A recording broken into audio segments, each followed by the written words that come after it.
अशा पद्धतीने पहिलं चिकगाड बांधून घ्यायचे, खाली चुना टाकलेला आहे.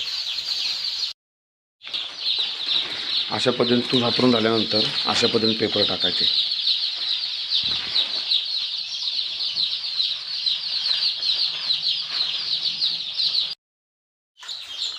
पाण्याची भांडी आणि खाद्याची भांडी अशा पद्धतीने ठेवावी.